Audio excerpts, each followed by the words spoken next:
اعوذ باللہ من الشیطان الرجیم، بسم اللہ الرحمن الرحیم۔ محترم ناظرین، السلام علیکم۔ حضرت سلیمان علیہ السلام کا ہدہد۔ محترم ناظرین، یوں تو سبھی پرندے حضرت سلیمان علیہ السلام کے مسخر اور تابع فرمان تھے،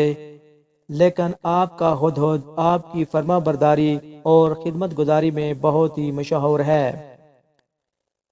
اسی ہدہد نے آپ کو ملک سبا کی ملکہ بلقیس کے بارے میں خبر دی تھی کہ وہ ایک بہت بڑے تخت پر بیٹھ کر سلطنت کرتی ہے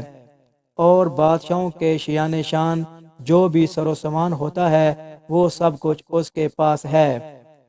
مگر وہ اور اس کی قوم ستاروں کی پجاری ہے۔ اس خبر کے بعد حضرت سلیمان علیہ السلام نے بلقیس کے نام جو خط ارسال فرمایا، اس کو یہی ہدہد لے کر گیا تھا۔ چنانچہ قرآن کریم کا ارشاد ہے کہ حضرت سلیمان علیہ السلام نے ہدہد سے فرمایا، تم میرا یہ خط لے کر جاؤ اور ان کے پاس یہ خط ڈال کر پھر ان سے الگ ہو کر تم دیکھو کہ وہ کیا جواب دیتے ہیں۔ چنانچہ ہدہد یہ خط لے کر گیا اور بلقیس کی گود میں اس خط کو اوپر سے گرا دیا۔ اس وقت اس نے اپنے گرد امراء و ارکان سلطنت کا مجمع اکٹھا کیا، پھر خط کو پڑھ کر لرزہ براندام ہو گئی اور اپنے ارکین دولت سے کہا کہ اے سردارو، میری طرف ایک عزت والا خط ڈالا گیا ہے جو حضرت سلیمان علیہ السلام کی طرف سے ہے، اور بے شک وہ اللہ کے نام سے ہے جو بڑا مہربان اور نہایت رحیم ہے۔ خط کا مضمون یہ ہے کہ تم مجھ پر بلندی نہ چاہو اور تو مسلمان ہو کر میرے حضور حاضر ہو جاؤ۔ خط سن کر بلقیس نے اپنی سلطنت کے امیروں اور وزیروں سے مشورہ کیا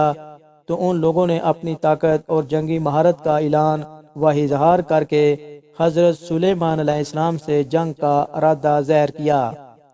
اس وقت عقل مند بلقیس نے اپنے امیروں اور وزیروں کو سمجھایا کہ جنگ مناسب نہیں ہے، کیونکہ اس سے شہر ویران اور شہر کی عزت دار باشندے ذلیل و خوار ہو جائیں گے۔ اس لیے میں یہ مناسب خیال کرتی ہوں کہ کچھ ہدیہ طوائف ان کے پاس بھیج دیں، اس سے امتحان ہو جائے گا کہ حضرت سلیمان علیہ السلام صرف بادشاہ ہیں یا اللہ کے نبی بھی ہیں۔ اگر وہ نبی ہوں گے تو ہرگز میرا ہدیہ قبول نہیں کریں گے، بلکہ ہم لوگوں کو اپنے دین کی اتباع کا حکم دیں گے، اور اگر وہ صرف بادشاہ ہوں گے تو میرا ہدیہ قبول کر کے نرم پڑ جائیں گے۔ چنانچہ بلقیس نے 500 غلام، 500 لونڈیاں بہترین لباس اور زیوروں سے آراستہ کر کے بھیجے، اور ان لوگوں کے ساتھ 500 سونے کی اینٹیں اور بہت سے جوہرات اور مشک عنبر اور ایک تاج بما ایک خط کے اپنے قاصد کے ساتھ بھیجا۔ ہدہد یہ سب دیکھ کر روانہ ہو گیا اور حضرت سلیمان علیہ السلام کے دربار میں آ کر سب خبریں پہنچا دیں۔ چنانچہ بلقیس کے قاصد جب چند دنوں کے بعد تمام سامانوں کو لے کر دربار میں حاضر ہوا تو حضرت سلیمان علیہ السلام نے غضبناک ہو کر قاصد سے فرمایا، تم لوگ مال سے میری مدد کرتے ہو، اللہ نے مجھے جو دیا ہے وہ اس سے بڑھ کر اور بہتر ہے، جو تمہیں دیا ہے تم واپس لے جاؤ۔ تم ان پر لشکر لائیں گے جن کی طاقت نہ ہوگی، اور ضرور ہم ان کو ان کے شہر سے ذلیل کر کے نکال دیں گے اور وہ پست ہو جائیں گے۔ چنانچہ اس کے بعد جب قاصد نے واپس لوٹ کر بلقیس کو سارا ماجرا سنایا تو بلقیس حضرت سلیمان علیہ السلام نے دربار میں حاضر ہو گئی، اور حضرت سلیمان علیہ السلام کا دربار اور یہاں کے عجائبات دیکھ کر اس کو یقین آ گیا کہ حضرت خدا کے نبی برحق ہیں اور ان کی سلطنت اللہ کی طرف سے ہے۔ حضرت سلیمان علیہ السلام نے بلقیس کو اپنے دین کی دعوت دی تو اس نے نہایت ہی اخلاص کے ساتھ سلام قبول کر لیا۔